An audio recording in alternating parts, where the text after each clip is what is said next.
भैया कि घुंघरू लागल कांवरिया गिनते। एक बार चाहे डांस होके चाहिए, डांस होके चाहिए। आई म्यूजिक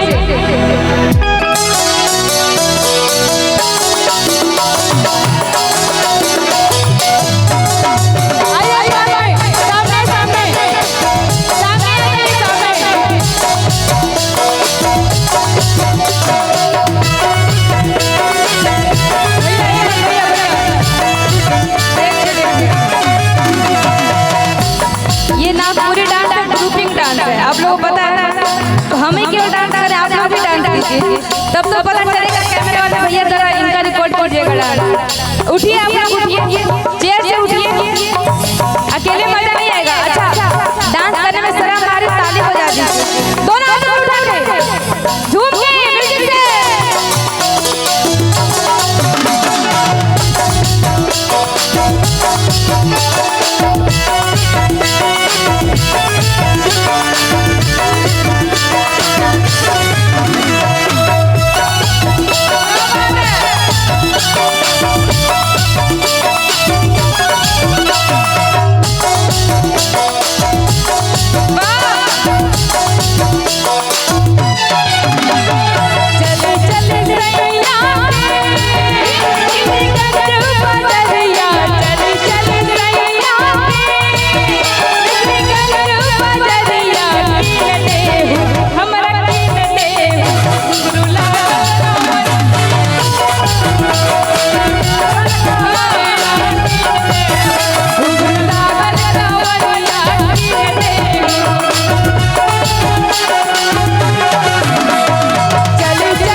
बढ़िया लगा ना आप लोगों को, टेंशन नहीं, लेकिन पीछे वाले लोग बाहर शंकर जी डांस कर सकते हैं।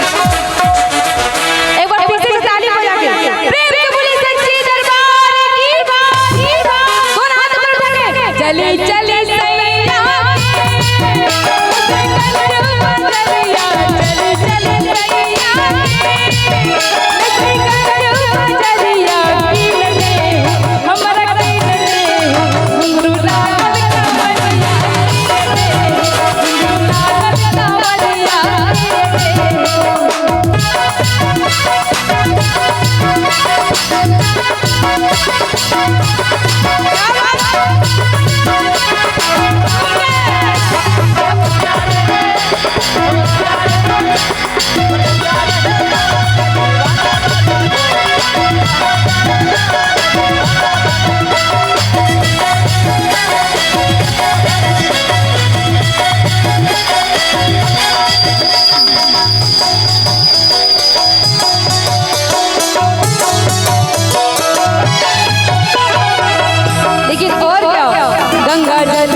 ऐसे कंधे पे कंधे रख कर।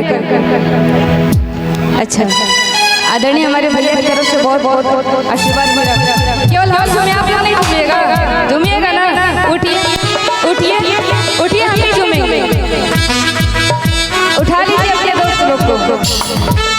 डांस करने में शर्माना क्या है कि गंगा जल लेके कांवर सजाई, भोला बाबा के बनाएंगे। गंगा जल लेके कांवर सजाएंगे, चलिए वो भोला बाबा के बनाएंगे। अरे बड़ी सुंदर लगता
अब पीछे के लोग सजा मिला था का